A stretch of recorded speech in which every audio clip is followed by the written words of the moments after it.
whole Masters at Work thing. Can you explain to those people what Masters at Work was, what Masterwork is, and how you all changed everything you did? Right, well, Masters at Work is a production team that was started by myself, Louie Vega, and my partner, Kenny Dope. We met in 1991 through a mutual friend, Todd Terry. He introduced us, yeah. I'm from the Bronx, Kenny's from Brooklyn. Bronx, big up Bronx. Yeah. Woo! So, you know, we met because I wanted to remix one of his records. What I found interesting is in those days, he had sampled in 90, I think, a Celia Cruz record, who, you know, one of the Fani recording artists, one of the great Cuban, Latin female singers, the queen of salsa. He sampled her voice and Sylvester's. He sampled I Need You.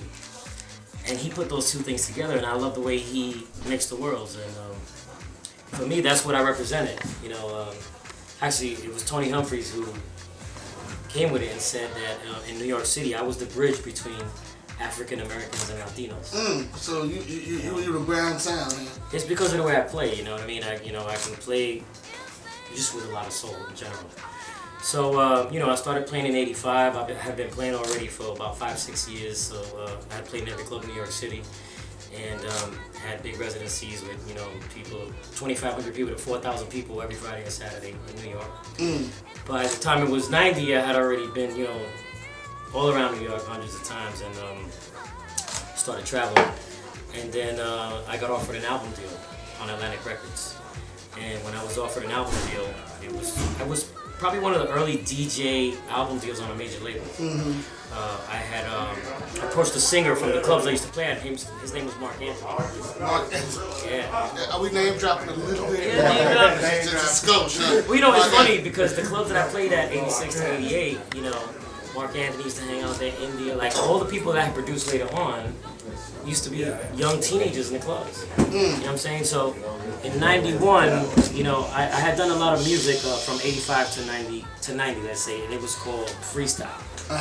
Latin hip hop. And the freestyle scene is actually quite big here, completely. And by the time it was 1990, I had already done records like Running My Information Society, Show Me the Cover Girls, Because of You. I did Noel Silent Morning. Like, those are a lot of big records for the Latin community.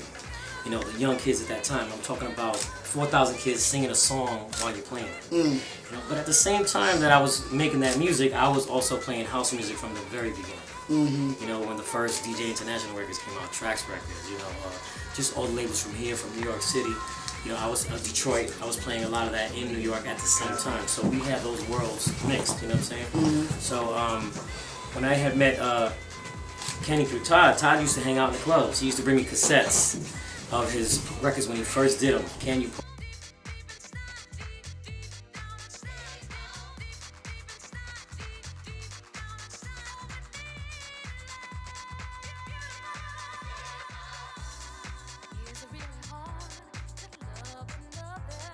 Party, Bango, like all them records. And he came up through with a cassette. I'm like, yo, man, I don't play cassettes. You gotta go make a reel-to-reel, then I'll play it.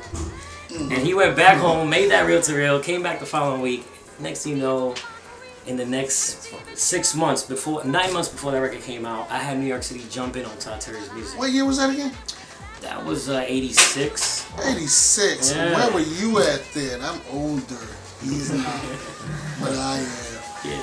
Hey, now, so this Chicago connection. Now, see, I'm a fan of The Chosen Few, and you came out last year and just moved the whole crowd. I mean, how did that come about? What did you feel coming in front of the Chicago crowd, getting that type of love? It was beautiful, man. That was just house music at the highest level for me. You know what I'm saying? The only other place that I played for that amount of people, I mean, in South Africa, I played for 30,000 people. You know what I'm saying? And it was an all-black crowd. It was amazing. It was the time of my life. It was in 1999. Ever since then, I never left South Africa, man. It's been like a second home to me. Every year I go there. I have a lot of friends, you know, a lot of love there. So it was that same type of feeling, you know. When I came to Chicago, I couldn't believe it, that it was that huge. And, you know, Wayne had told me, Terry, they were saying, Louie, it's growing, it's getting big, it's really getting big. And they did a lot of work. They have Bang Sundays, man, Bang Sundays. Terry has become a legend. Chosen Few is something else. What I want to know is you and the way you do your thing, how did it feel just right upstairs right now getting received with the way you beat? It was wonderful, man. I mean, I think that, the thing about here is that the clubs close so early. I mean, I play for 6, 7, 8 hours. So in 2 hours, I got to make it happen. Now, when you warmed up yet, Leroy? Well, no, but after seeing Terry doing his thing, he's tearing shit up. He's tearing it up. You got to go in and you got to give. When you come here, because I see the crowd, I know it's here. There's people who are experienced musically, and whether they hear something new or hear something old, if it's good, they appreciate it. They're gonna show you. And how do you feel about this Bang Sunday thing? I mean, Reggie, Terry, in collaboration with the Chosen, they've been doing a lot of things for a minute right now. I mean, how do you feel about the vibe in this scene right now? Well, I feel like if I'm playing in New York at one of my parties. You know what I'm saying? My parties are like that. That's hot. And for me, this is very important for our scene. To have a party like that. I had a party like this years ago as well at the Sound Factory Bar, and that kept, house music in general. It was a base for everybody to come and test their music to an incredible crowd who just danced and gave their soul. And I see the same thing happening here. And I always told Terry, even when he, because he's traveled so much, he's been around the world hundreds of times, that. And Terry and I are friends, he's part of our family, Masters at Work, and, the whole Vega clan. I mean, he's just... Vega clan. Yeah, he's in it, you know what I'm saying? So, for us, he's family out here. And I always told him, I said, Terry, you need to have your own night here. You are going to dedicate yourself musically to these people. And you're going to give them and teach them new things that you're learning from all your friends around the world, giving you music. We all give you music. We all make music. You know what I'm saying? And we all... Let's say something.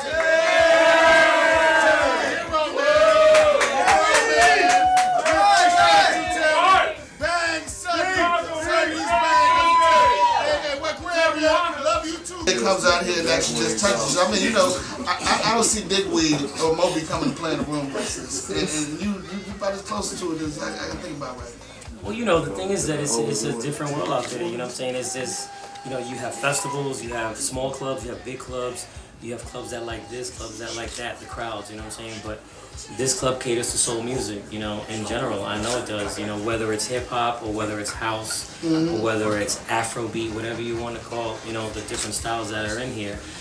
It's the perfect place for Terry and Reggie and everybody to be at, in the crowd. But all those elements coming together is what it takes to have a great place where you can showcase your sound. I'm talking about your sound and music. You know what I'm saying? So, what do you think the future?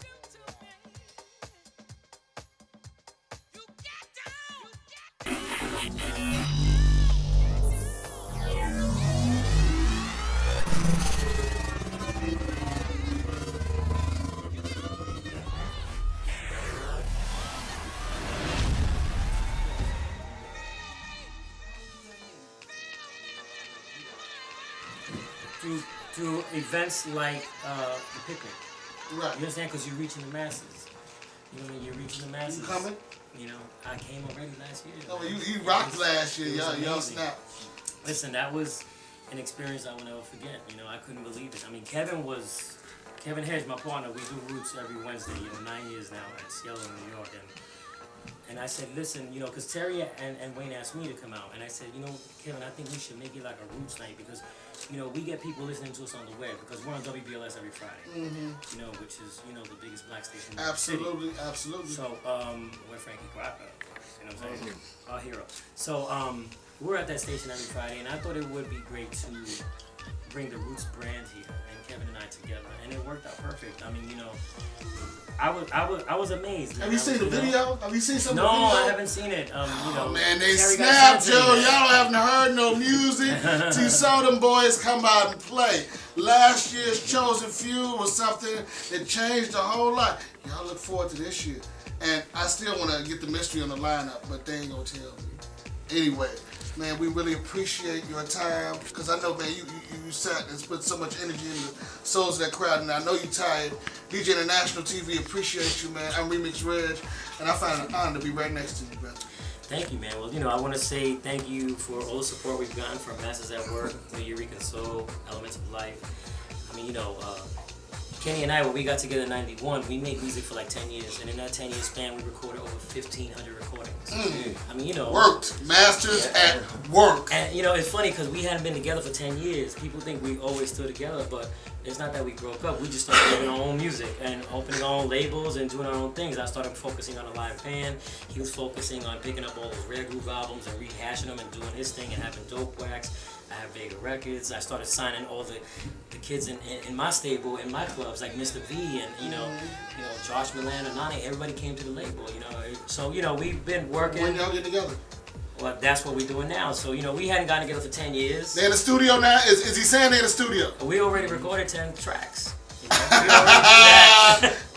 can DJ International get a little break on one of those? I mean, we want to be special. Hey, so Masters at Work, we love the fact that that's back. We love the fact that you came out here to touch everybody in Chicago. We really appreciate you. Can we get a little hand?